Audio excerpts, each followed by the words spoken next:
सभी को नमस्ते। मेरी आवाज़ आ रही है आपको? Okay, good. मेरा नाम डॉक्टर उदय शाह है। मुझे लगता है काफ़ी लोग फर्स्ट टाइम आए। कितने लोग पहली बार आए आज टॉक सुनने के लिए? ओके, काफ़ी लोग। मैं थोड़ा एक छोटा सा अपना परिचय देना चाहता हूँ। मैं बॉम्बे के रहने वाला हूँ और 95 में मैंने अपना मेडिकल पास किया। 3 साल मैंने as a physician Ramakrishna Mission Hospital में मैंने एज अ मेडिकल प्रैक्टिस की। और उसके बाद जब मुझे कुछ लिमिटेशंस मेडिकल साइंस में पता चले तो मैंने धीरे धीरे एक स्पिरिचुअल शिफ्ट किया और मैंने फिर रिसर्च शुरू किया। और जो रिसर्च मैंने ये पिछले 25-27 साल में मैंने किया, आज मैं उसको कोशिश करूँगा आपके सामने प्रेजेंट करने के लिए। कल ही मेरा एम्स हॉस्पिटल में मेरा 4th टाइम टॉक था, जहाँ पे मैं सारे डॉक्टर्स को बता रहा था कि कहाँ पे हमारी मेडिकल साइंस कहीं पे एक लिमिटेशंस लाती है और हमारे जो पेशेंट्स होते हैं जो ये सोच के डॉक्टर के पास आते हैं कि मेरा तो 100% इलाज डॉक्टर ही करेगा और दवाई करेंगी या सर्जरी के बाद मैं हमेशा के लिए ठीक हो जाऊंगा, मुझे कभी कोई प्रॉब्लम नहीं होगी। लेकिन जब हम अनुभव करते हैं खुद दवाइयाँ खाने के बाद या ऑपरेशन करने के बाद कि ये चीज़ें कुछ समय के लिए हमें ठीक करती है लेकिन परमानेंटली कोई चीज़ हमें ठीक नहीं करती। तो आज हम इसी चीज़ के ऊपर चर्चा करेंगे कि भाई परमानेंटली हम ठीक कैसे हो सकते हैं। मतलब व्हाट इज़ कि गॉड ने एक क्योर जो कहते हैं, मतलब 2 चीज़ें होती है, एक रिकवरी होती है, क्योर होता है, राइट। नॉर्मली हम रिकवर होते हैं, क्योर कभी नहीं होते करके। तो क्योर कैसे होना है उसका आज हम पूरा एक सिस्टम समझ लेंगे। और दूसरी एक बात ये है कि हमारे मेडिकल साइंस में जो डायग्नोसिस होता है, जो निदान होता है, वो काफ़ी देर होता है, लेट होता है, जल्दी डायग्नोसिस होते नहीं है कोई चीज़ के। और जब तक कोई चीज़ का डायग्नोसिस हो जाता है बीमारी शरीर में बहुत अंदर तक आ गई होती है और फिर निकलने का नाम नहीं लेती है करके। ओके, तो एक क्वेश्चन मैं आप लोग से पूछना चाहता हूँ बिफोर मैं आज ये टॉक स्टार्ट करूँ कि हमारा जीवन का एक मकसद क्या है? कोई मुझे बता सकता है? बिकॉज आप लोग शायद कुछ लोग हैं जो मुझसे भी ज़्यादा अनुभवी हैं, जिन्होंने बहुत एक्सप्लोर किया अपनी लाइफ को। तो आपके हिसाब से लाइफ का एक पर्पस क्या है? मतलब जीने का मकसद क्या है? कोई मुझे बता सकता है? नॉर्मली जीने का मकसद तो हैप्पीनेस है। Very nice, yes, good good, excellent, yes. और कोई? स्वस्थ खुश रहना, एक्सेलेंट। और ये सब आप बताइए। As per our Hindu mythology, हाँ, try to achieve the permanent liberation. हाँ, परमानेंट लिबरेशन, हाँ, मुक्ति जिसे हम कहते हैं, राइट, परमात्मा से मिलने का। Very nice. और कोई? जन्म मरण के बंधन से छुटकारा पाना। हाँ, वही लिबरेशंस की बात। यस, बहनों में कोई बता सकते हैं? बहुत इंटरेस्टिंग सब्जेक्ट है बिकॉज मैंने जो 27 साल में रिसर्च किया है उससे मुझे कुछ अपना एक अलग अनुभव जो हुआ है। और काफ़ी 120-25 साधु संतों के साथ में ऋषिकेश, हरिद्वार, इलाहाबाद, बनारस में मैंने बहुत रिसर्च किया है। उसके आधार पे आज मैं आपसे कुछ कहने की कोशिश कर रहा हूँ कि हमारा जो मकसद है लाइफ में, जो अभी आपने 2-3 लोगों ने बहुत अच्छी तरह से समझाया, वो हैप्पीनेस का है, जॉय का है, पीस का है, शांति का है ना, उत्साह का, उमंग का। तो ये चीज़ें आती कहाँ से, मुझे ये बताइए। अपने अंदर ही है वैसे तो। एक्सलेंट, अंदर ही है, राइट। तो हमारे जो रिसर्च है वो कहता है कि जो खुशी है, ये सारे जो इमोशनल चीज़ें हैं, ये सारे मैग्नेटिक हैं। हमारे थॉट्स इलेक्ट्रिकल हैं और इमोशन सारे मैग्नेटिक हैं। ये सारी जो मैग्नेटिक चीज़ें आप देख रहे हो, इससे एक ऊर्जा निर्माण होती है, उससे एक एनर्जी निर्माण होती है। हाँ, और हम उसी चीज़ से आकर्षित होते हैं, चाहे वो भगवान है, गुरु है, कार है, गाड़ी है, बंगला है, जॉब है, बिजनेस है, कपड़े हैं, खाना है। जिस चीज़ में हमारा इमोशंस लगते हैं, भाव लगते हैं, उसी चीज़ को हम आकर्षित करते हैं। कोई मानता है कि नहीं? Do you agree? राइट। और इसमें रिसर्च में ये कहते हैं कि महिलाओं के 30% चांसेस ज़्यादा हैं आकर्षित करने के, क्योंकि उनके भाव 30% ज़्यादा है पुरुषों के कंपैरिजन में, या बच्चों के ज़्यादा है, राइट। तो छोटे बच्चे चीज़ों को जल्दी आकर्षित करते हैं, चॉकलेट है, केक है, आइसक्रीम है, खिलौने हैं। और महिलाएं भी चीज़ों को बहुत जल्दी आकर्षित करती है, अट्रैक्ट करती है। अब उसके अंदर अगर डर है महिला के अंदर तो वो उसी चीज़ को मैनिफेस्ट करेंगे। समझो उसको बच्चे का डर है कि भाई बच्चा रोड क्रॉस ध्यान से नहीं करेगा, उसका एक्सीडेंट हो जाएगा, तो कभी कभी सही में ऐसा होता है। और फिर वो कहती भी है, देखा मैंने कहा था ना, तुमने ध्यान से रास्ता क्रॉस नहीं किया, तुम्हारा देखो एक्सीडेंट हो गया, तुम फेल हो जाओगे, तुम्हें कम मार्क्स आएंगे। ऐसा है। काफ़ी बार महिलाएं अपने हस्बैंड को कहती है भाई तुम यहाँ जॉब मत करो, यहाँ बिजनेस मत करो, यहाँ ये लॉस होने के चांसेस है, और सही में ऐसे होता है करके। क्योंकि एक तो रिसर्च के हिसाब से उनके पास एक मैग्नेटिक एनर्जी ज़्यादा होती है, पुरुषों में इलेक्ट्रिकल ज़्यादा होती है। दूसरी बात, उनका इंट्यूशन पावर ज़्यादा होता है, साइकिक पावर ज़्यादा होता है, और जिसके वजह से वो थोड़े फोर साइटेड होते हैं, आगे की चीज़ें देख पाते हैं करके। तो आज हम ये देखेंगे कि क्या इससे हमारी हेल्थ में असर होता है और क्या इससे हम परमानेंटली छुटकारा पा सकते हैं, ये इम्पॉर्टेंट है। Is it right? दूसरा मैं आपसे ये पूछना चाहता हूँ कि आत्मा की मुक्ति कब होती है, ये अभी सेकंड क्वेश्चन है। हमने समझ लिया कि एक तो खुशी चाहती है, उसका अनुभव करने के लिए है, और दूसरी हमने ये देखा मुक्ति चाहते हैं, बर्थ एंड लाइफ की साइकिल से, डेथ एंड लाइफ की साइकिल से हमें फ्रीडम चाहिए। तो मेरा क्वेश्चन है कि फिर हमें मुक्ति कौन देता है या कैसे मिलती है, कोई बता सकता है? बिकॉज आप अच्छी जगह पे रहते हो, जहाँ ऋषिकेश आपके एकदम पास में है, तो मुझे लगता है आपको आंसर भी बहुत ईजी तरह से आप बता पाओगे। मुक्ति तब मिलती है जितनी अपनी इच्छाएं कम रखो, दुनियादारी से कम करो। यस, अपने अंदर जाओगे, आप आत्मा को परमात्मा से जोड़ेंगे जितना। वेरी नाइस, बहुत अच्छी तरह से अंकल जी ने बताया। और कोई बता सकता है इसमें?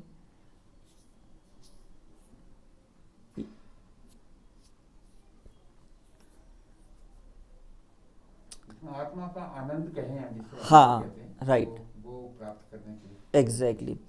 अब मैं साइंस के हिसाब से भी एक चीज़ आपको बताने की कोशिश कर रहा हूँ, और एक्चुअली एक स्पिरिचुअलिटी का भी जो एक प्रोटोकॉल है, दोनों के हिसाब से कह रहा हूँ।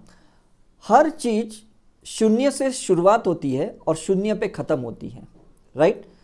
तो अगर आप कोई भी चीज़ में भाव लाते हो, फॉर एग्जांपल ये कप मुझे बहुत पसंद है और मैं इस कप को खरीदता हूँ और इसमें मैं चाय पीता हूँ, मतलब मेरे बहुत भाव है कि यार एक बार तो इस कप में या कुल्हड़ के इसमें मैं पीऊँ। जैसे मेरे भाव ख़त्म हो जाते हैं, मैं उस कप को तोड़ देता हूँ, यहाँ शून्य हो गया मैं। Is it right? बच्चा चाहता है, मुझे आज 2 साल का बच्चा चाहता है मुझे ये इलेक्ट्रॉनिक कार चाहिए, मुझे ये वीडियो गेम चाहिए, हमने उसको दे दिया, वो खेलने के बाद उससे उब जाता है, वो शून्य पे आ जाता है, उसके बाद उसको हाथ भी नहीं लगाता, शून्य पे आ गया। Is it right? तो मैक्सिमम चीजें हम लाइफ में क्या करते हैं, मैं आपको बताता हूं, हम उसको पाने की कोशिश करते हैं, हासिल करने की कोशिश करते हैं, और जैसे वो प्राप्त हो गई उसके बाद उसका कोई अता पता नहीं, और उसकी कोई हमारी लाइफ में वैल्यू, अहमियत ही नहीं होती है। Is it right? मतलब वो चाहे ऑब्जेक्ट हो या सब्जेक्ट हो, एक बार हम जुनून से उसको हासिल करने की कोशिश करते हैं, उसके बाद हम शून्य हो जाते हैं। हम आज़ादी के लिए भी बहुत लड़े थे, ब्रिटिश वालों को यहाँ से भगाने के लिए बहुत लड़े थे, और जब ब्रिटिश वाले चले गए 1947 15 अगस्त को, सबको पता है, उसके बाद हम वापस शून्य पे आ गए, हमें कोई इंटरेस्ट ही नहीं रहा युद्ध करने का या किसी से फाइट करने का। फिर हम अपने ही धर्मों के लोगों से फाइट करना शुरू किए, अपने ही जाति बाती के विवादों को खड़े करके हमने लड़ना शुरू किए। Is it right? मतलब माइंड कैसा है ये अभी समझने की कोशिश करो कि प्राप्त करने तक वो लड़ता है, प्राप्त करने तक वो भागता है, प्राप्त करने तक वो इमोशंस लगाता है। कोई भी चीज़ की प्राप्ति के बाद उसको उसकी कोई वैल्यू नहीं होती है।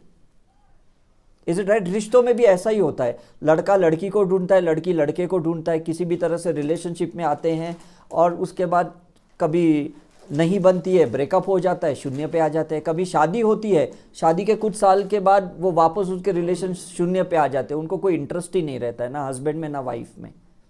Is it right? हम बच्चों के लिए भी सोचते हैं कि यार मेरा लड़का हो, मेरी लड़की हो, और जब वो हो जाते हैं और उसके बाद कुछ साल लगता है ये क्यों हुआ, ये तो पूरा लाइफ अभी मुझे इनके लिए ही स्पेंड करनी पड़ रही है, क्योंकि हम शून्य पे आ गए हैं अब। एम आई राइट और रॉन्ग? समझ में आ रहा है? तो ये पूरा जो आज आप यहाँ पे ये देख रहे हो, ये हमारी 5 to 5 फिंगर्स है, इसको साइंस में बायोसेंसर्स कहते हैं। ये सेंसेस कब चलती है? जब यहाँ से भाव चलते हैं, आपके हृदय से कोई चीज़ का भाव प्रकट होता है तो यहाँ से एक ऊर्जा निकलती है, हाथ से एक ऊर्जा निकलती है, फिंगर से एक ऊर्जा निकलती है और ये एक आभा मंडल तैयार करती है। अगर आप इसको ध्यान से देखो तो यहाँ पे आपको समझ में आएगा कि ये सिर्फ उंगली से नहीं निकली, ये पूरे शरीर से वो भाव भरी ऊर्जाएं निकलती है, जिसको हम आभा मंडल कहते हैं, ऑरा कहते हैं, इलेक्ट्रोमैग्नेटिक एनर्जी। और पूरा मेरा रिसर्च का आधार पिछले 17 साल से इसी के आधार पे है कि कोई भी बीमारी पहले हमारे इस भाव में आती है, पहले एनर्जी में आती है और उसके बाद शरीर के अंदर आती है करके। तो पहला आपका भी कोई चीज़ का प्राप्ति का भाव कहाँ आया, कोई बता सकता है? कोई भी चीज़ पाने की पहले जिज्ञासा कहाँ पे हुई? पहले ब्रेन में, फिर हार्ट में, पहले माइंड में, फिर ब्रेन में, फिर हार्ट में, फिर बॉडी ने उसको अट्रैक्ट करने के लिए प्राप्ति करने की कोशिश की। जैसे वो प्राप्ति हो गई, उसको तृप्ति हो गई, तृप्ति हो गई, प्लेजर मिल गया, अब उसका स्वाद खत्म हो गया। Is it right? ये क्लियर है अभी तक? अब मुझे ये बताइए तो फिर गड़बड़ कहाँ है? जब ये साइंस हमें इतना क्लियरली पता है कि हमें मुक्ति चाहिए, हमें शून्य पे आना है या हमारे भाव सब टेम्पररी हैं, तो फिर गड़बड़ कहाँ पे होती? मुझे ये पूछना है अभी आप। एग्जैक्टली यही देखो यहाँ सबसे, हाँ जो प्राप्त है वो सबको अपर्याप्त लगता है। राइट राइट, ये भी और चाहिए, और चाहिए। अब इसमें दो चीजें हैं, देखो दो पॉसिबिलिटी है, या मुझे और चाहिए या मुझे इससे कभी भी छुटकारा नहीं चाहिए, इससे एक अटैचमेंट हो जाता है। होता है कि नहीं? अटैचमेंट भी होता है। हाँ राइट, अटैचमेंट भी हो। मैं यही कह रहा हूँ, दो चीजें हैं, या तो मुझे लगता है कि यार मुझे आईफोन लेना था, मैंने ले लिया, अब मुझे लगता है यार बस ये फ़ोन अब मेरे साथ रहना चाहिए, मैं किसी के साथ ये मेरा मोबाइल शेयर नहीं कर सकता हूँ, राइट ये मेरी वाइफ है, ये मेरा हस्बैंड है, इनसिक्योरिटी आ जाती है, ये मुझे किसी के साथ शेयर नहीं करनी है, ये मेरी गाड़ी है, मैं इसको किसी को हाथ लगाने नहीं दूंगा, ये अटैचमेंट है। और या तो मैं ऐसे सोचता हूँ कि नेक्स्ट टाइम मुझे जल्दी है ना, इससे भी कोई अच्छी वाली चीज़ चाहिए। ये दो चीज़ें हैं, मतलब दोनों चीज़ों में वो अपनी एनर्जी को अटका देता है, रुका देता है, वो अपनी एनर्जी को एक्सपांड होने नहीं देता, राइट। अब जैसे ये चीज़ें होती है तो ये वापस ऐसी तरंगें क्रिएट करती है उसी चीज़ के लिए, उसको पकड़ने के लिए, होल्ड करने के लिए।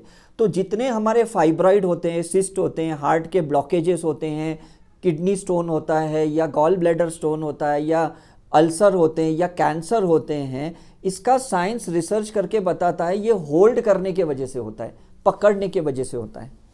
तो जितनी चीज़ें हम मन में पकड़ते हैं, जितनी चीज़ें हम भाव में पकड़ते हैं, उतना चीज़ शरीर कुछ ना कुछ पकड़ता है। कोलेस्ट्रॉल पकड़ता है, प्रोटीन पकड़ता है, क्रिएटिनिन पकड़ता है, कहीं ना कहीं वो शुगर को पकड़ लेता है, कहीं ना कहीं वो कार्बन को पकड़ लेता है। अब समझ में आ रहा है आपको? कहीं ना कहीं वो हार्मोन्स को पकड़ता है, कोई थायराइड को पकड़ लेता है तो उसका यहाँ गॉइटर हो जाता है ना। कोई शुगर को पकड़ लेता है तो उसका शुगर लेवल बढ़ते जाता है, बिकॉज वो छोड़ ही नहीं रहा है बॉडी से शुगर को। तो आप जब ब्लड टेस्ट करवाएंगे तो शुगर ज़्यादा आएगा कि नहीं, राइट। कुछ लोग कोलेस्ट्रॉल को पकड़ते हैं तो ट्राइग्लिसराइड ज़्यादा आते हैं, ये चीज़ें होती है, समझते। तो कहने का मतलब ये है कि आप पकड़ते कुछ हो और उसका रसायन, केमिकल रिएक्शन कुछ अलग होता है। तो डॉक्टर ब्रूस लिप्टन, अगर आप लोग ने सुना होगा, मैं पिछले साल 2 साल पहले योगा फेस्टिवल में ऋषिकेश में मिला और हमने 7 दिन साथ में बिताए। तो जो ऑरा रिसर्च मैंने की और जो रिसर्च उन्होंने किया बायोकेमिकल साइंस के ऊपर, हम दोनों की साइंस एकदम मिलती जुलती थी। वो कहते हैं कि आपकी सोच की वजह से कुछ रसायन क्रिएट होता है, कुछ केमिकल आपकी बॉडी में रिलीज होता है। हमने कहा कि कुछ सोच के वजह से आप ऐसी प्रकार की एनर्जी क्रिएट करते हो और उसी एनर्जी के कंफर्ट जोन में आप आ जाते हो, उस एनर्जी से आप बाहर नहीं आना चाहते हो।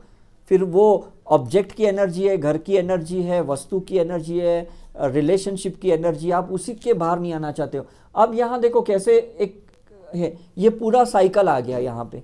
ये साइकिल देख पा रहे हो? ये किस चीज़ की साइकिल है? किस चीज़ की है? एग्जैक्टली ये साइकिल देखो कैसी है।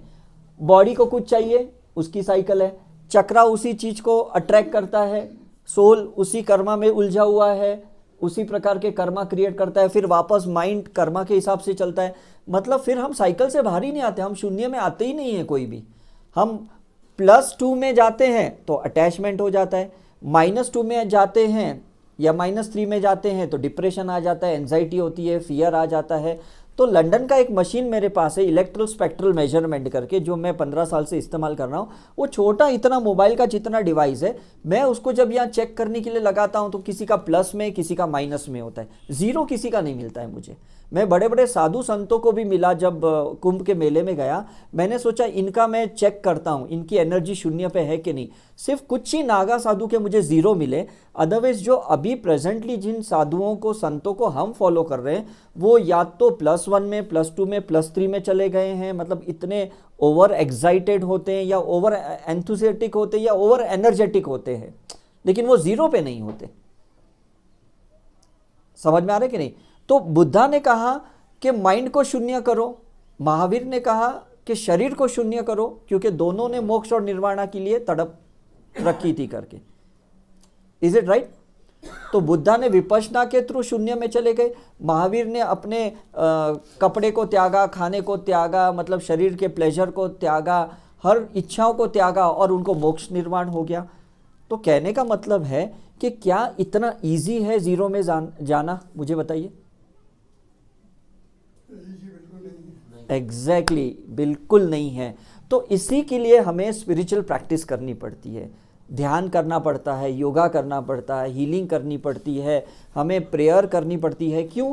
कि जब तक आप वो गॉड की चीज़ों को नहीं करोगे, संतों को की जो क्रियाओं को आप अपने लाइफ में नहीं उतारोगे, आप ज़ीरो पे नहीं आओगे। ये बात तो श्योर है। इज इट राइट और रॉन्ग? तो मुझे गॉड को फॉलो नहीं करना है, मुझे किसी गुरु को फॉलो नहीं करना है, मुझे वो चीज़ फॉलो करनी है जो उन्होंने फॉलो किया। समझ में नहीं? मुझे मंदिर नहीं बनाने, मुझे मतलब ऐसा नहीं कि मैं मस्जिद में जाऊं तो ही मैं शून्य पे आऊँगा, या दरगाह में जाऊं या गुरुद्वारा में जाऊंगा तो ही शून्य पे आऊँगा। नहीं, वहाँ पे मुझे एनर्जी बहुत मिलेगी, ब्लेसिंग बहुत मिलेगी, लेकिन मैं ज़ीरो पे नहीं आऊँगा। ये चीज़ भी ध्यान में रखना। लोग 4 धाम भी जाते हैं, 4 धाम में जाने के बाद भी वहाँ कुछ मन्नतें मांगते हैं कि ये मेरी इच्छा पूरी होगी तो नेक्स्ट टाइम मैं नारियल चढ़ाने आऊँगा, या ये कुछ लड्डू चढ़ाने आऊँगा, या इतने 1.25 लाख का कुछ डोनेशन करूँगा। मतलब वहाँ पे भी लोग वैष्णो देवी जाते, शिरडी जाते, तिरुपति जाते, वहाँ पे भी शून्य के लिए नहीं जाते हैं, कुछ इच्छाओं को, मन्नतों को अपने सामने रखते हैं, गॉड के सामने, और फिर से एक नई साइकिल क्रिएट करते हैं। राइट? तो ये वो साइकिल है जहाँ से हम कभी फ्री नहीं हो रहे करके। इज इट राइट और रॉन्ग? और आपने ये चीज़ों को एक्सपीरियंस किया। अब थोड़ा उसका और हम आगे जाते हैं। हर चीज़ एनर्जी क्रिएट करती है। मुझे कुछ खाना है तो उसकी एनर्जी मैं क्रिएट करता हूँ। मुझे इस अंकल को मिलना है, बहुत अच्छा लगता है, तो उसके लिए मैं एक भाव क्रिएट करता हूँ, इमोशंस क्रिएट करता हूँ, एनर्जी क्रिएट कर रहा हूँ। मुझे कोई एक चीज़ खरीदनी है, उसके लिए एक थॉट आया, उससे भी एक ऑरा क्रिएट होता है, उससे भी एक एनर्जी क्रिएट हुई। मैंने पिछले जन्मों के बहुत सारे कुछ कर्म लेके आए, जो मैं पहले मानता तो नहीं था एज अ मेडिकल डॉक्टर, लेकिन मैंने बहुत सारे अनुभव किए पास्ट लाइफ रिग्रेशन के ऊपर। 3,500 पेशेंट्स के ऊपर मैंने इसका एक्सपीरियंस किया, और मैंने सही देखा कि जो लोगों को जुवेनाइल डायबिटीज़ होती है, छोटे बच्चों को कैंसर होता है, कंजेनिटल हार्ट डिजीजेज होते हैं, तो ये पिछले जन्म के कर्म होंगे। कोई माँ बाप तो ऐसा नहीं सोचेगा कि भाई भगवान मेरे को तो कोई डायबिटीज़ बच्चा देना। कोई बोलेंगे ऐसे कि मुझे तो कोई बच्चा ऐसा देना कि जिसका थायराइड पहले से ज़्यादा हो? ऐसा थोड़ी कोई बोलेंगे, कोई माँ बाप थोड़ी ऐसे सोचेंगे।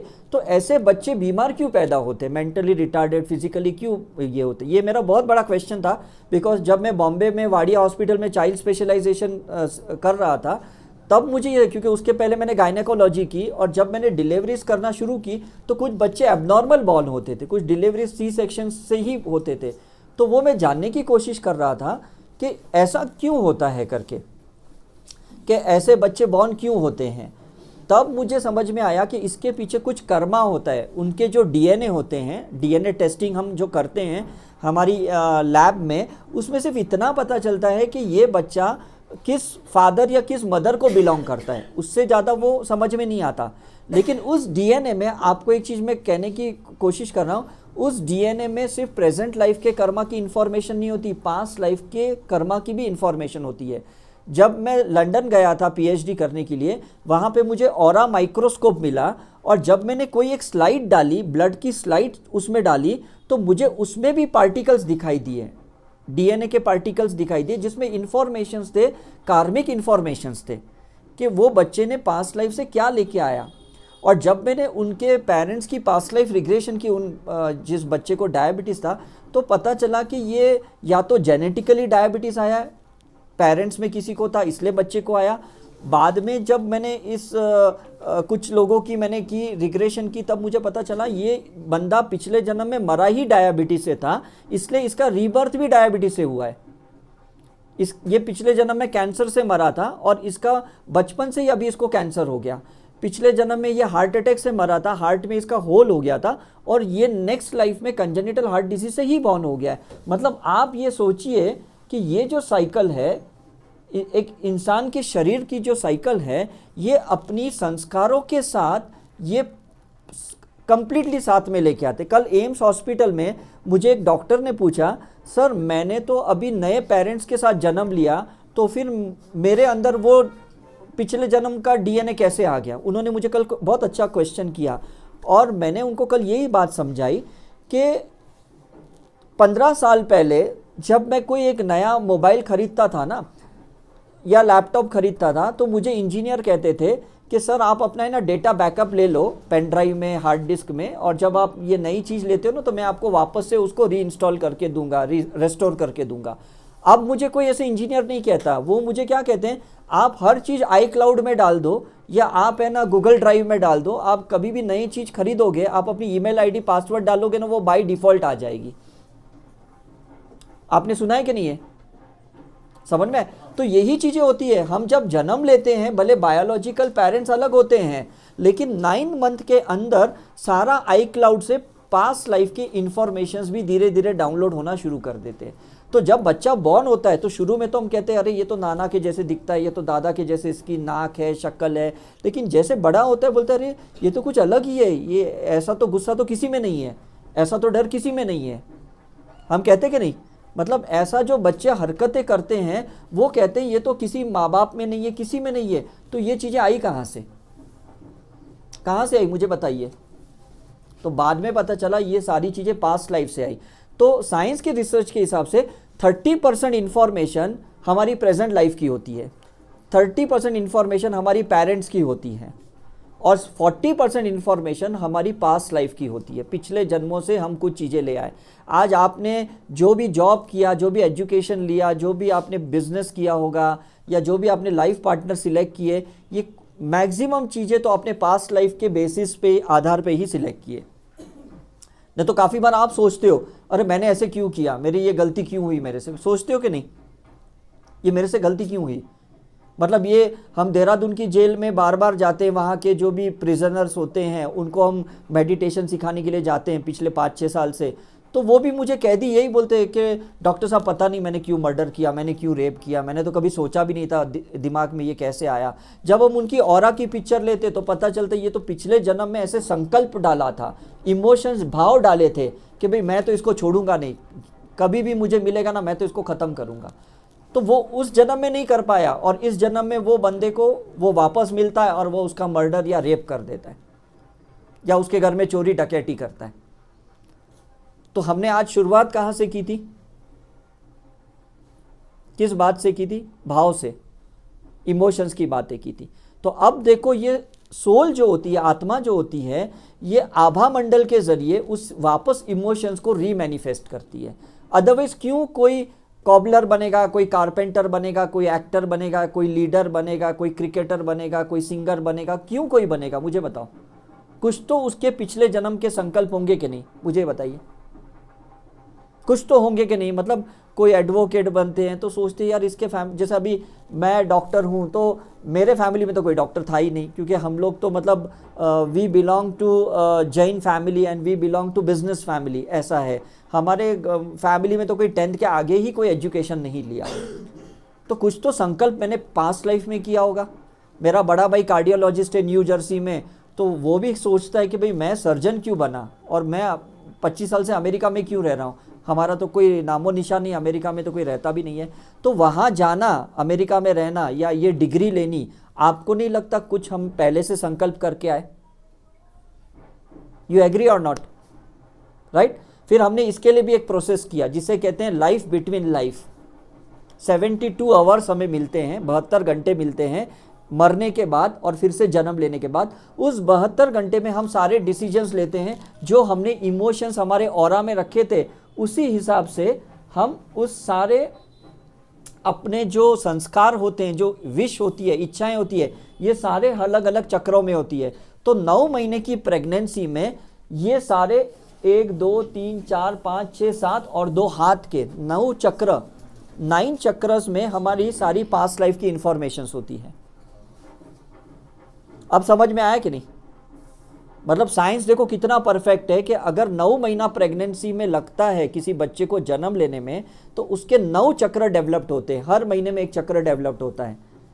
मैंने यहाँ पे गायनेकोलॉजिस्ट डॉक्टर है, उनके साथ 6 साल पहले 50 पेशेंट्स की सोनोग्राफी की और उस 50 पेशेंट की ऑरा फोटोग्राफी की, तो पता चला ये 3rd मंथ का है तो उसके 3 चक्र डेवलप्ड हुए। तो उसके सोनोग्राफी में उसका डेवलपमेंट, फिजिकल डेवलपमेंट पता चला और ऑरा में उसके चक्र के डेवलपमेंट पता चले। तो कुछ ऑरा में ये पता चला कि भाई इसका ये चक्र वीक है, और उस हिसाब से सोनोग्राफी में पता चली इसका हार्ट कमज़ोर है, इसकी किडनी कमज़ोर है, इसका ब्रेन बहुत कमज़ोर है, इसके शरीर में पानी का कम है, प्लेजेंटा वीक है। मतलब दोनों चीज़ों को हम कंपेयर कर रहे थे, यहाँ सोनोग्राफी को, यहाँ ऑरा की स्कैन को।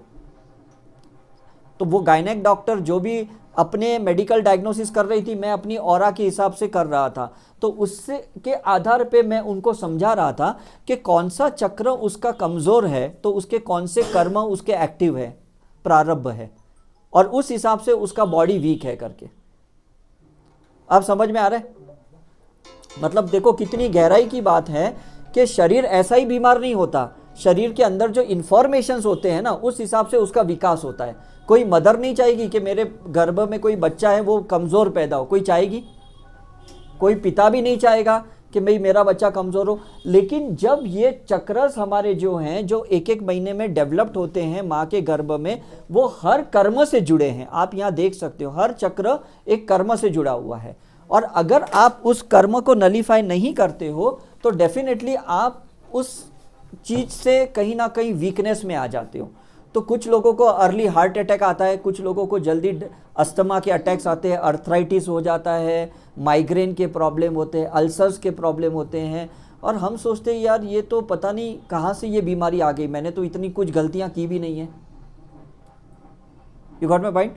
तो जैसे हमने उन लोगों की, ऐसे बच्चों की हमने हीलिंग शुरू की, हमने उनके माता पिता को मेडिटेशन सिखाया, कुछ हमने हीलिंग वगैरह सिखाई, कुछ एनर्जी का ट्रांसफॉर्मेशनल प्रोसेस सिखाया, तो धीरे धीरे हमने देखा कि जब इंसान अलग अलग लेवल की ध्यान साधना करता है या अलग अलग लेवल की हीलिंग्स करता है, तब उसके अंदर ये कुछ फ्रीक्वेंसीज चेंज होती है, तरंगे चेंज होती है, और उसके कार्मिक नलीफाई होता है, उसका डीएनए वो नेगेटिव इन्फॉर्मेशंस को छोड़ना शुरू कर देता है, फियर को छोड़ना शुरू कर देता है, एंगर को छोड़ना शुरू कर देता है, जलसी को छोड़ना शुरू कर देता है, और वो शून्य होते जाता है।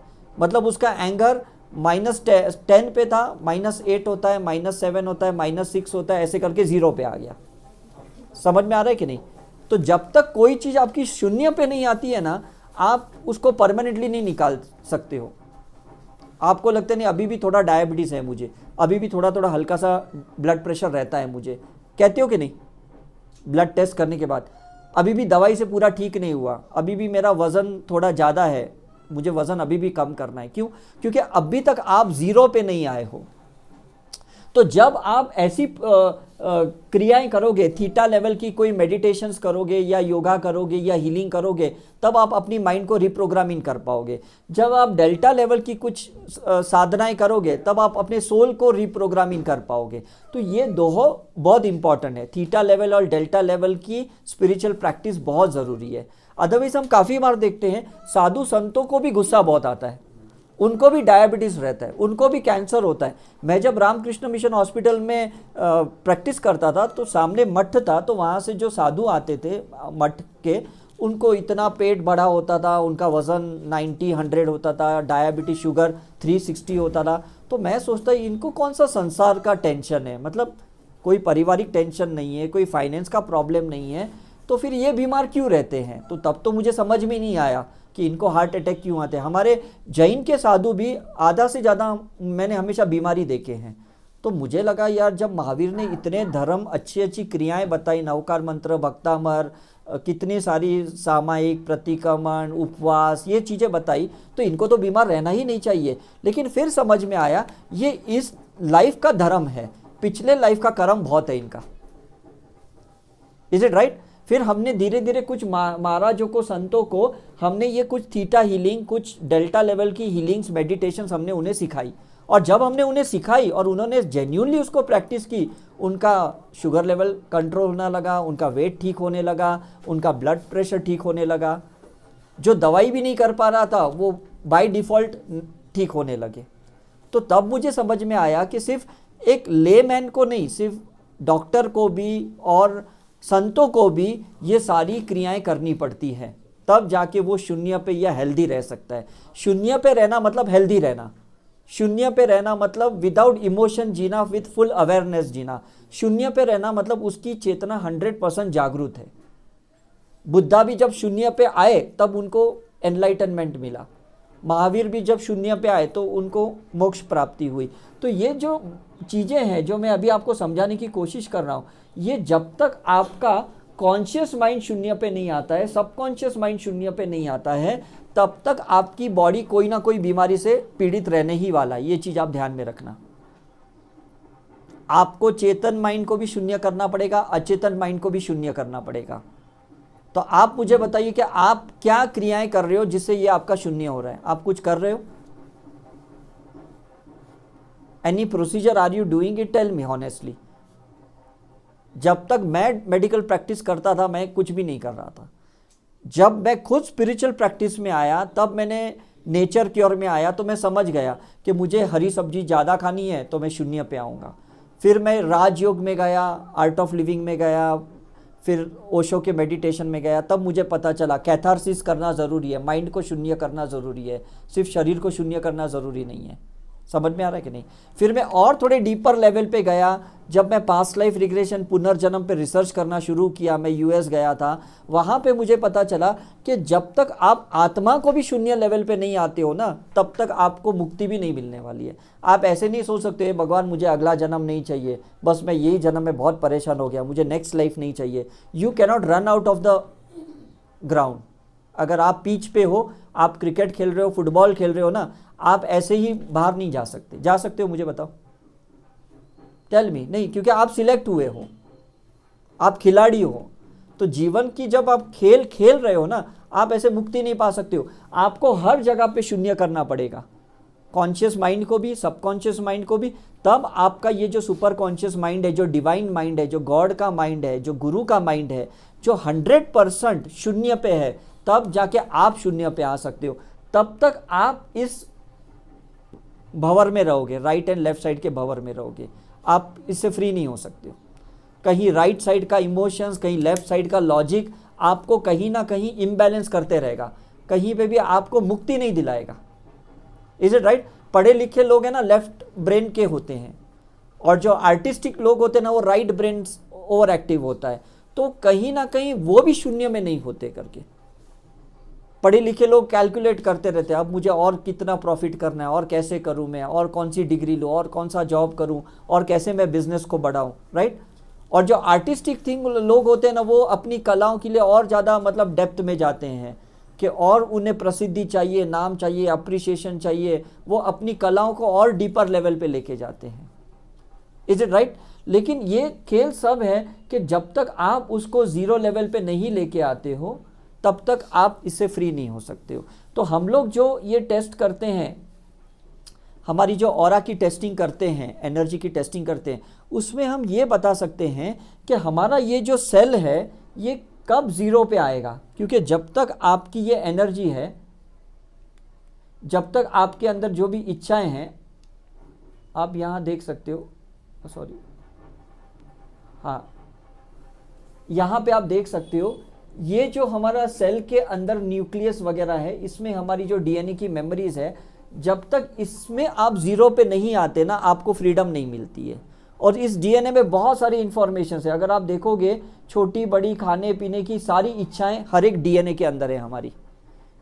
इसके साथ झगड़े करने की, उसके साथ डिवोर्स करने की, इसके साथ शादी करने की, इसके साथ बिजनेस करने के लिए, इसके साथ जॉब करने के लिए, हर चीज़ का इंफॉर्मेशन आपके डीएनए के अंदर है। कुछ पिछले जन्मों से आया, कुछ माँ बाप ने अपनी बिलीफ सिस्टम के साथ आपके अंदर डाला हुआ है, कुछ आपने अपने बच्चों के अंदर डाला हुआ है कुछ चीज़ों को, और कुछ बच्चों ने खुद अपने हिसाब से उसको क्रिएट किया है। तो ये सब चीज़ों को आपको शून्य पे लाना होगा।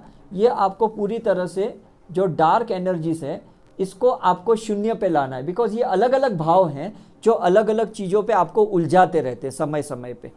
कि अब मुझे यहाँ जाना है, ये खाना है, अब मुझे वहाँ जाना है, इसको मिलना है, अब मुझे वो जाना है, ये गाड़ी खरीदनी है, ये घर खरीदना है, यहाँ इन्वेस्ट करना है। ये सब चीज़ें आपको उलझाती हैं। तो हम ये जो ऑरा रिसर्च करते हैं, इस ऑरा में ये बता सकते हैं कि आपकी गड़बड़ी कहाँ पे है, आपका अचेतन मन कहाँ पे अटका हुआ है, कहाँ पे भटका हुआ है। और जब आप उसकी कुछ स्पिरिचुअल साधनाएं करते हो, तब आप उस अचेतन मन की अनवांटेड डिज़ायर से फ्री होते हो, अनवांटेड एक्सपीरियंस से फ्री होते हो, ट्रॉमा से फ्री होते हो, इमोशन से फ्री होते हो, अनवांटेड थॉट से फ्री होते हो। क्योंकि जब तक आप फ्री नहीं रहेंगे, वापस वही हो गया, ये वापस साइकिल में आप फंसे रहेंगे। Is it clear? मतलब कितना सिंपल है जो हमने शुरुआत आज भाव से की थी, इमोशन से की थी, कि एक भाव है जो हमें हर बार कहीं ना कहीं उलझा देता है। राइट? हमने अच्छा लंच ले लिया, फिर सोचते चलो यार लंच तो अच्छा हो गया, कुछ डेजर्ट खाएं। डेजर्ट खा लिया, फिर सोचते चलो एक आइसक्रीम भी खा लेते हैं। अब आइसक्रीम खा ली, फिर सोचते चलो जाते थे पान भी खा लेते हैं। एम आई राइट और रॉन्ग? राइट? और 2 घंटे के बाद सोचते यार आज तो बहुत हैवी खा लिया, आज मुझे लगता है डिनर स्किप करना पड़ेगा। लेकिन आप डिनर भी उतना ही खाते हो जितना आपने अच्छे से लंच किया था, क्योंकि वो चीज़ें वापस रीएक्टिवेट हो गई, वो प्लेजर रीएक्टिवेट हो गया, वो टेस्ट बड वापस रीएक्टिवेट हो गए आपके, वो सेंसेशंस रीएक्टिवेट हो गए, वो इमोशंस रीएक्टिवेट हो गए। तो आप मुझे बताइए फिर शून्य पे कैसे आएंगे आप? आ सकता है कोई? विदाउट स्पिरिचुअल प्रैक्टिस आप शून्य पे नहीं आ सकते। तो मैं आज आप लोगों के यहाँ पे मैं 5th टाइम आया हूँ मसूरी में, 5वीं बार आया हूँ ये टॉक देने के लिए। और मैं हर बार ऐसे सीनियर सिटीज़न ग्रुप में जाता हूँ, बच्चों के स्कूल्स कॉलेजेस में जाता हूँ, या महिलाओं के मैं एम्पावरमेंट की बहुत सारे मैं वर्कशॉप सेमिनार्स लेता हूँ दूरदर्शन पे।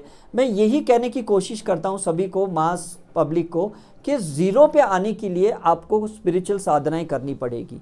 पहले अपनी ऑरा टेस्टिंग करनी पड़ेगी, उसमें पता चलेगा कि आप कहाँ अटके हुए हो, कहाँ पे आपको काम करना है। और एक बार आपको समझ में आ गया कि हाँ मुझे यहाँ पे काम करना है, इस ऑरा के एनर्जी से आपको समझ में आ गई कि मुझे काम कौन से पार्ट पे करना है, बॉडी लेवल पे करना है, माइंड लेवल पे करना है, सोल लेवल पे काम करना है। और जैसे आपने ये काम शुरू किया तो धीरे धीरे आप देखोगे कि आपका जो ऑरा है कंपैरेटिवली चेंज होते जाएगा। जैसे आप शुगर मॉनिटर करते हो कि नहीं, कुछ लोग ब्लड शुगर मॉनिटर करते हैं, कुछ लोग ब्लड प्रेशर चेक करते हैं, राइट? कुछ लोग थायराइड चेक करते हैं, कुछ लोग कोलेस्ट्रॉल चेक करते हैं। तो वो देखते हैं कि भाई अब मुझे दवाई का डोज बढ़ाना है कि कम करना है, राइट? तो इसी तरह से ये ऑरा का भी हम क्या करते हैं, बड़ों का या बच्चों का हम मॉनिटर करके बताते हैं कि अब आपको काम कहाँ ज़्यादा करना है। क्योंकि ये पूरा होलिस्टिक अप्रोच है, ये पूरी हमारी तासी कॉन्स्टिट्यूशन के बारे में बताता है। आपका माइंड कैसा है, आपका इमोशन कैसा है, आपका कर्मा कैसा है, आपके ऊपर कोई वास्तु का दोष है, या आपका कोई काल सर्प दोष है, या कोई एस्ट्रोलॉजिकल एस्पेक्ट का एंटेंगलमेंट है आपके साथ, कोई शनि का दोष चल रहा है, कोई राहु का काल चल रहा है। मतलब अचानक ऐसा कोविड नहीं होता है, अचानक डायबिटीज़ भी नहीं होती है, कहीं ना कहीं पहले से एनर्जी डिस्टर्ब रहती है, आप बाहर से उसको अट्रैक्ट करते हो। Is it right? समझ में कि नहीं? तो हम जैसे जैसे अपनी एनर्जी की स्टडी करेंगे थ्रू मेडिटेशन, ध्यान से, या थ्रू ये ऑरा से अपनी स्टडी करेंगे, तो मुझे लगता है धीरे धीरे हम जो भी करते हैं, जो भी प्रैक्टिस करते हैं, उससे हमें समझ में आएगा कि बिफोर एंड आफ्टर में हमारे अंदर फ़र्क क्या आ रहा है। नहीं तो समझेगा कैसे, मुझे ये बताओ, हाउ यू विल अंडरस्टैंड? आप कोई महावीर बुद्धा या गुरु नानक देव तो हो नहीं, या जीसस तो हो नहीं, या मोहम्मद पैगंबर। क्या आपका सिक्स्थ सेंस एक्टिवेटेड है और आप ऐसे ही समझ पाओगे नहीं मैं तो अब ठीक होने लगा हूँ? ऐसा नहीं होता है।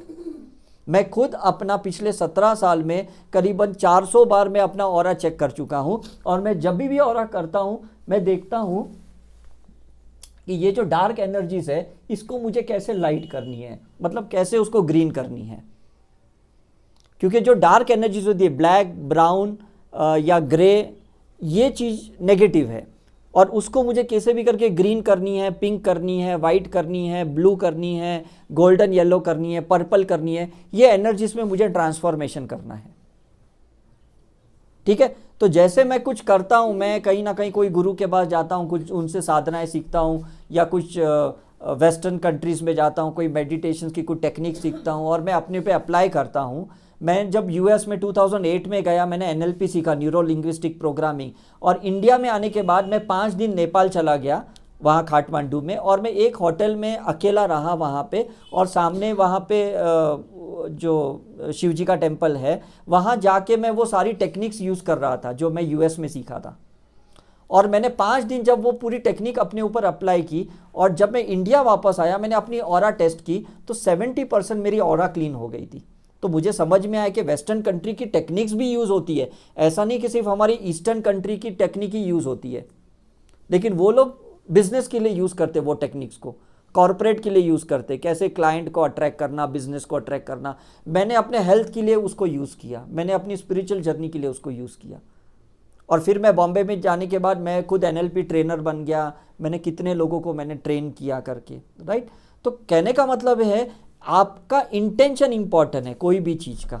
आप उसको मैनिफेस्टेशन के लिए यूज़ करते हो या आप उसको मुक्ति के लिए, शून्य के लिए यूज़ करते हो, यह आपका भाव होता है, राइट। रामदेव बाबा ने जब योगा शुरुआत की थी तो उनको योगा को स्प्रेड करने का इंटेंशन था, उनके साथ जो लोग जुड़े उनका इंटेंशन बिजनेस करना था, तो पतंजलि इतना बड़ा हो गया। It matters of intention, right.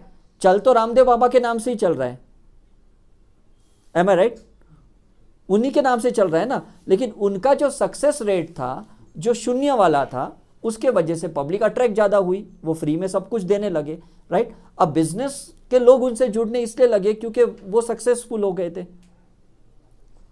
अब वो चाहते थे कि मैं लोगों को हेल्दी बना के लोगों को शून्य पे ले आऊं, राइट।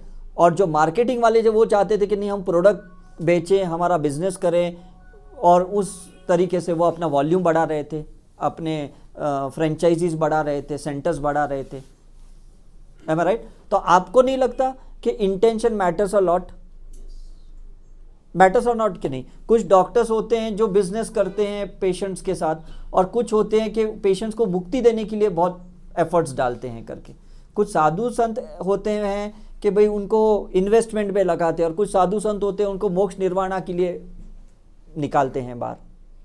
तो हम आम इंसान लोग हैं, हमारा भी घर में, हमारा फैमिली में ऐसा ही चलता है, इंटेंशन से, इमोशन से हमारी लाइफ चलती है। तो कोशिश कीजिएगा कि जितने जल्दी अगर आप इस चीज़ से आप अगर बाहर आ सको अपनी पैटर्न से, तो मुझे लगता है आपकी लाइफ बहुत अच्छी जाएगी। You don't have to suffer for anything, you don't have to struggle for anything, honestly speaking.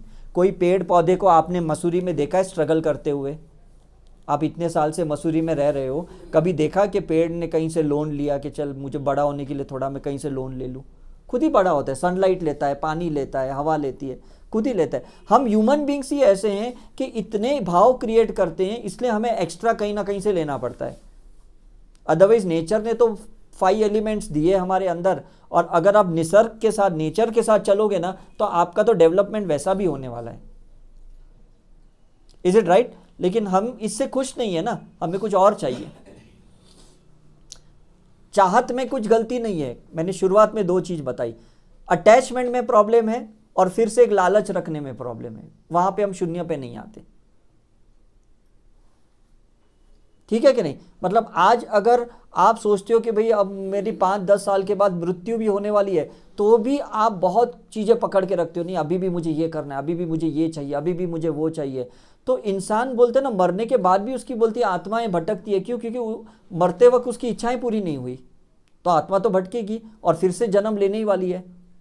Because अभी तक उसकी वो शून्य पे नहीं आया, और जहाँ पे भी वो -1 -2 पे है, तो वो वैसे ही कोई पेरेंट्स को अट्रैक्ट करेंगे और वापस उसका रीबर्थ होगा। क्योंकि दो जन के इमोशंस मिलते हैं ना, पेरेंट्स के और उस आत्मा के, तब जाके वो माँ के गर्भ में जाता है करके। Is it right? So I hope आज का जो टॉक था आप समझ गए हो कि ऑरा कितना इंपॉर्टेंट है, एनर्जी कितनी इंपॉर्टेंट है। जब तक आप है ना इन सारी चीज़ों की एनर्जी से फ्री नहीं होते हो, आप समझ लो ना आप एडिक्शन से फ्री हो पाओगे, ना आप कोई भी ऐसे मतलब अनवांटेड डाइट से फ्री हो पाओगे। ये चीज़ें आपको पुरुषार्थ करनी पड़ेगी, मतलब आपको कॉन्स्टेंटली ऐसे एफर्ट्स डालने पड़ेंगे। It is not overnight business कि आज आप मेरे से समझ लिए तो आज आप फ्री हो गए करके, नहीं। आज तो जस्ट आपको समझ में आई है, लेकिन मुझे लगता है कि कहीं ना कहीं आप सभी को एफर्ट्स डालने पड़ेंगे। मैं खुद 25 साल से एफर्ट्स डाल रहा हूँ, राइट? तो आप लोग भी कुछ एफर्ट्स डालिए, और ऐसा मत सोचिए कि this is not age for me to start. No, ऐसा कुछ नहीं है। हम देखते हैं कि छोटे छोटे बच्चे भी है ना, वो आजकल मेडिटेशन करते हैं, उन्हें फ़ायदा होता है। बड़े बड़े एज के भी लोग योगा करते हैं या वो हीलिंग करते हैं, तो उन्हें इतना ही फ़ायदा होता है। बोलते हैं ना, जागा तब से सवेरा, बेटर लेट देन नेवर, कहते कि नहीं हम? तो हम कल तक क्यों डालें कि चलो कल देखेंगे, परसों देखेंगे? देयर इज़ नेवर नेक्स्ट मेरे हिसाब से, नाउ और नेवर। मेरा तो लाइफ का प्रिंसिपल सिंपल है। मुझे कोई कहता है कि सर वहाँ पे जाना है और वहाँ पे कुछ कैदियों को कुछ टॉक देना है, मैं खुद फ्लाइट पकड़ के पहुँच जाता हूँ। भाई ये नहीं सोचता हूँ भाई कौन स्पॉन्सर करेगा, कौन इतना पैसा देगा, और मैं अपनी प्रैक्टिस छोड़ के मैं वहाँ क्यों जाऊँ, मुझे क्या मिलने वाला है। मुझे लगता है it's a calling of a God, let me go and approach them, है ना। मेरी एक स्टूडेंट ने मुझे कहा बीच में कि सर प्लीज़ आप कानपुर आएंगे, वहाँ के जेल में हम जाके टॉक देते हैं। मैंने कहा आप उनको पहचानते हो? बोले नहीं, हम जाएंगे, आपका प्रपोज़ल रखेंगे। मैंने कहा आप जाके प्रपोज़ल दे दो। वो गए और उन्होंने प्रपोज़ल रखा, और वो जेलर थे, बोले आ जाओ। मैं तुरंत 2 दिन बाद वहाँ गया कानपुर की जेल में, और वहाँ 800 कैदी थे। उनको मैंने यही ऐसा टॉक दिया, मेडिटेशन सिखाया, उन्हें मैंने हीलिंग सिखाई, और उन्होंने अपनी प्रैक्टिस स्टार्ट कर दी। अब 10 दिन पहले उसमें से एक कैदी ने मुझे फ़ोन किया कि सर मैं जेल से छूट गया क्योंकि मैंने बहुत अच्छी प्रैक्टिस की, तो जेलर मेरे से खुश हो गया, अब मैं नेक्स्ट क्या करूँ। मैंने कहा वहाँ हमारी जो टीम है, आप उनको मिलिए, वो आपको आगे गाइड करेंगे आगे क्या करना है। मतलब आप सोचिए कि कोई भी इंसान ना फ्री हो सकता है। हम तो पहले से ही घर में अपने फ्री हैं, वो तो बेचारे जेल में कैदी थे। कहने का मतलब हमारा तो फ्री विल चलता है ना। आप अपने हिसाब से ज़िंदगी जी सकते हो कि नहीं? आपके ऊपर कोई जेलर नहीं है, आपकी कोई ज़िंदगी को किसी ने बंदिश नहीं बनाया है। It is your free will, क्या खाना है, क्या सोचना है, किसके साथ कैसे रिलेशनशिप में रहना है, व्यवहार करना है, कहाँ जॉब बिजनेस करना है, हर चीज़ आप अपने हिसाब से कर सकते हो। मैंने अपनी मेडिकल प्रैक्टिस छोड़ के ये स्पिरिचुअल प्रैक्टिस में आया, ये मेरी फ्री विल थी। और अगर मैं नहीं आता तो शायद 2 लाख स्टूडेंट जो आज मेरे हैं वो शायद नहीं रहते, मैं तो उसी मेडिकल प्रैक्टिस में उलझा हुआ था। Is it right? So take the steps, आप आगे जाइए अपनी लाइफ में, और स्पिरिचुअलिटी को, आध्यात्मिक क्षेत्र को आप जोड़ते रहिए। ये समय इतना अच्छा है कि यूट्यूब पे कितने अच्छे अच्छे संतों के, गुरुओं के प्रवचन है, लेकिन प्रैक्टिकल में आइए, सिर्फ सुन के मत छोड़िए। आप न्यूज़ चैनल मत देखिए ज़्यादा, अनवांटेड गॉसिप मत कीजिए, वो टाइम वेस्ट, एनर्जी वेस्ट मत कीजिए। आप अपने गलतियों को बार बार गिल्ट में मत लाइए, अब दूसरों की गलतियों को बार बार ताने मत दीजिए, टॉन्टिंग मत कीजिए, अपनी एनर्जी खराब मत कीजिए दूसरों के लिए। Is it okay? So I hope आपको आज समझ में आया कि कितना इम्पॉर्टेंट है अपनी लाइफ को पॉजिटिवली जीना और उसको शून्य पे लाना। हर चीज़ में आपको शून्य पे आना होगा, हर चीज़ पे। मैं कहता हूँ जब तक, जैसे आप कोई घर मकान खाली करते हो ना, तो कुछ भी चीज़ रह जाती है ना, तो वो कहते सर ये रह गया। मैंने 6 साल पहले एक क्लिनिक मैंने छोड़ी और मैं दूसरी क्लिनिक पे शिफ्ट हुआ, तो वो जो पुरानी क्लिनिक जिनको मैंने हैंड ओवर किया था, वो आके गए, सर आपका वो बुद्धा का फ्रेम अभी भी पड़ा है, प्लीज़ आप इसे लेके जाइए। मैंने कहा नहीं, वो फ्रेम नहीं है, वो वॉलपेपर है, मैं उसको निकाल नहीं सकता हूँ, निकालूंगा तो फट जाएगा। वो बोलेगा वो आपका आउटलुक है, आप प्लीज़ उसको लेके जाइए, हमें नहीं चाहिए। तो मुझे एक बंदे को हायर करना पड़ा, उसको अच्छे से निकलवाना पड़ा, फिर उसको मैंने फ्रेम किया और फिर मैंने अपने नए क्लिनिक पे डाला। मतलब छोटी सी चीज़ भी ना कोई आपकी ऐसे रहने नहीं देता है, वो आपके किसी भी तरह से निकलवा के ही रखता है। Is it right? तो आपकी रिस्पॉन्सिबिलिटी है कि आपको कितनी जल्दी उस चीज़ों से बाहर आना है। सो हम मसूरी में मार्च में यहाँ रिट्रीट करने वाले हैं 5 दिन का, पहले भी 3 साल पहले हमने किए थे। और वैसे तो हम ऋषिकेश में रेगुलर करते हैं, हर 6 महीने में यहाँ कैंप करते हैं, और वहाँ पे हम मेडिटेशन, हीलिंग, ये सब चीज़ें, क्रियाएं, स्पिरिचुअलिटी को हम साइंस के हिसाब से समझाते हैं, तो आप में से किसी को भी कभी भी ज्वाइंट होना है, आप हमारे टीम मेंबर से ज्वाइंट हो सकते हैं, क्योंकि ऐसा नहीं सिर्फ हमारे यहाँ ज्वाइंट हो, आपको लगता है ब्रह्म कुमारी में ज्वाइंट होना है या निरंकारी बाबा के यहाँ ज्वाइंट होना है, सुधांशु महाराज के यहाँ ज्वाइंट होना है, शिवयोग में ज्वाइंट होना है, आप हो जाइए। आपका इनर कॉलिंग क्या कहता है ना, follow it. Is it right? Doctor का काम क्या है? दवाई लिखना। आप कोई भी मेडिकल स्टोर से लीजिए, डॉक्टर को क्या फ़र्क पड़ने वाला है ना? आप ये मसूरी से मेडिसिन लीजिए या आप नीचे देहरादून जाके दवाई लीजिए, डॉक्टर को कोई फ़र्क नहीं पड़ने वाला। तो मुझे भी फ़र्क नहीं पड़ेगा, बस मैं ये इच्छा रखता हूँ कि आप एक लेवल आगे जाइए।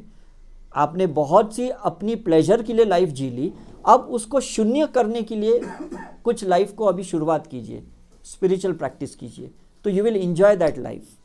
Okay, so before I and, any question? कोई क्वेश्चन अगर आपको पूछना है तो आप पूछ सकते हो मुझे। एक आप स्टार्टिंग में बताते हैं, जैसे नीतू जी बताया था, आप आंखें बंद करो, आपको अंदर प्रकाश नजर आ रहा है। हाँ, हाँ। सफेद रंग का प्रकाश नजर आ रहा है। Right, right. लेकिन मतलब अंधेरा ही नजर आ रहा था। हाँ, देखो ये चीज़ें मैं यहाँ समझा रहा हूँ कि जब हम ध्यान करते हैं ना, तो सब पहले अंधेरा अंधेरा होता है और धीरे धीरे देखो सब उजाला होता है, लाइट हो जाती है। धीरे धीरे भी नहीं हो रहा तो तब कर नहीं, उसको टाइम लगता है, कंसिस्टेंट। मुझे कम से कम 2-2.5 साल लगे उस प्रकाश को देखने के लिए। अभी हम गाड़ी में यही बात कर रहे थे कि अमन भैया भी यही बात कर रहे थे कि सर मुझे ना अभी ऋषिकेश में मतलब 5 साल से मेरे साथ जुड़े हैं, अभी मुझे लाइट्स दिखाई दे रही। इतने टाइम तो मुझे हमेशा अंधेरा ही लग रहा था। तो हर एक का टाइम अलग होता है, बिकॉज हम इतने बड़े तो संत नहीं हैं, मतलब इतनी कोई बड़ी साधनाएं भी नहीं करके आए हैं। हम तो नॉर्मल लाइफ जीते हुए, प्रोफेशनल लाइफ जीते हुए अब आगे जा रहे हैं करके। तो शुरुआत तो करें कि नहीं हम, कहीं ना कहीं, राइट?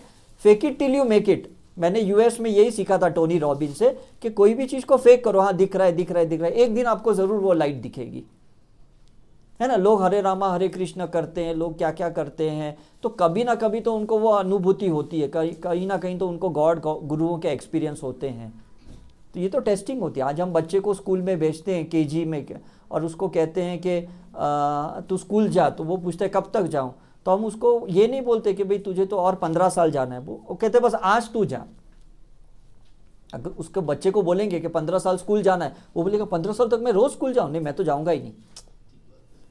इज इट राइट और रॉन्ग? बोलते बस आज तू ये डब्बा ले, टिफिन ले, स्कूल में जा। तो वो बेचारा खुशी खुशी जाता है और आते आते वो पोएम सुनाता है, ABCD सुनाता है, उसको लगता है चलो अब यहाँ ख़त्म हो गया।